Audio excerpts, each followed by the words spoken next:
অসমৰ ৰাইজক বিনম্ৰতাভাৱে হাত জোৰ কৰি অনুৰোধ কৰি কৈছোঁ, আপোনালোকে এই অসহায় যুৱক বাইজনৰ খাতিৰত ভিডিঅ'টো যিমান পাৰে আপোনালোকে শ্বেয়াৰ কৰক, যাতে যে আমাৰ অসমৰ মুখ্যমন্ত্ৰী মহোদয়ে যাতে ভিডিঅ'টো দেখা পায় আৰু কথাখিনি যাতে যে শুনি যাতে যে এই অসহায় যুৱক বাইক যাতে ন্যায় দিয়ে। ধন্যবাদ। কাৰণ যিখিনি ঠাইৰ পৰা মোৰ গাড়ীখন হেৰাইছে সেই ঠাইখিনিৰ চাৰিওফালে চি চি কেমেৰা আছে, ৰাস্তা মেইন ৰোডত চি চি কেমেৰা আছে, যিফালে গৈছে সেইফালে চি চি কেমেৰা আছে। মই নিজে যিখন ঠাইৰ পৰা মোৰ গাড়ীখন হেৰাইছে সেইখন ঠাইৰ দোকানৰ চি চি কেমেৰাৰ ফুটেজ মই নিজে পুলিচক ছাবমিট কৰিছোঁ। তাৰপিছতো পুলিচে কোনো ধৰণৰ একশ্যন লোৱা নাই।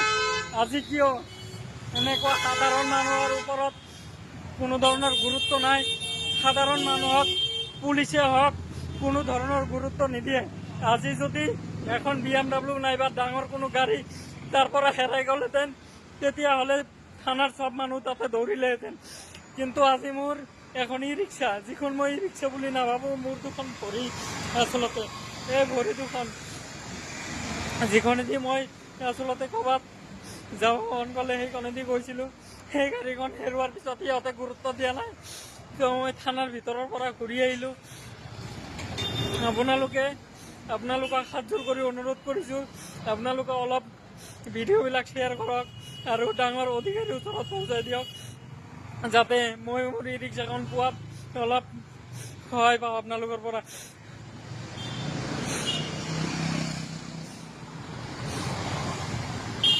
ৰাস্তাত এনেকুৱা নহয়, ৰাস্তাত চাৰিওফালে যিফালে যাব সিফালে চি চি কেমেৰা লগোৱা আছে, কিন্তু সিহঁতে ফুটেজবোৰ উলিয়াব খোজা নাই। সিহঁতক কোৱাৰ পিছতো বাৰে বাৰে মানা কৰিছে। সিহঁতে কৈছে আমি নিজৰ ফালৰ পৰা কৰি আছোঁ, যি পৰা যায়। তুমি তোমাৰ আধাৰ কাৰ্ড কিবা কিবি কাগজৰ কথা কৈছে, সেইখিনি জমা কৰা আগতে। এতিয়া ৰাতিপুৱা 10টা বজা, মই 10:30 বজাত আহি থানা পাইছিলোঁ। 10টা বজাত এইটো ঘটনাটো হৈছে। মই 10:30 বজাত আহি থানা পাইছিলোঁ। ইমান সময়ত ইচ্ছা কৰিলে সিহঁতে বস্তুটো মোক ওলাই দিব পাৰিলে হয়। মোৰ গাড়ীত ইমান বেছি চাৰ্জো নাই যে গাড়ীখন বহুত দূৰত লৈ যাব। বৰ বেছি 20 কিলোমিটাৰ চলাব পাৰিব গাড়ীখন।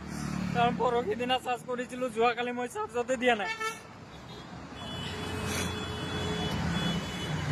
আপোনালোকে অলপ ভিডিঅ'বিলাক শ্বেয়াৰ কৰি দিয়ক, যাতে মই মোৰ গাড়ীখন পাওঁ, মই মোৰ বস্তুখিনি পাওঁ।